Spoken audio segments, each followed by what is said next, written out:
All right, so we have a polynomial. We have 4 terms. If we have 4 terms, oh, the only thing we really have that we can work with is our groupings. So we're going to do that. We're going to make some groups. So I'm going to go ahead and change my pen here. I'm going to group together the first 2 terms, and I'm going to group together the second terms. So I've done my first part. I need to factor out the GCF. So 6x cubed, 4x squared. 6 and 4, GCF is 2. X cubed, x squared, we used the smallest variable, so it's x squared. Now we need to divide that out. 6 divided by 2 is 3. X cubed divided by x squared leaves me with x.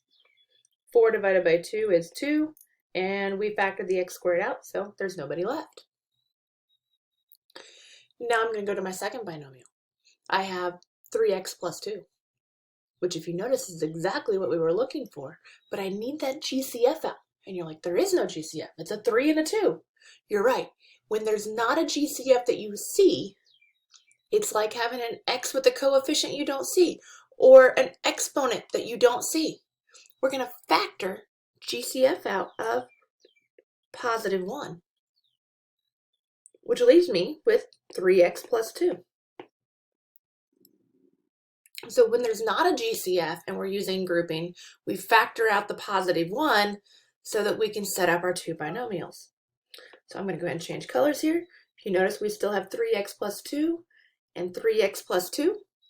That's what we needed. So I can now take the 2x squared and the positive 1. I can create the first binomial.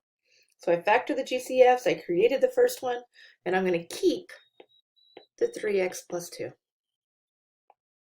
Now again, FOIL or distribution will prove you're correct.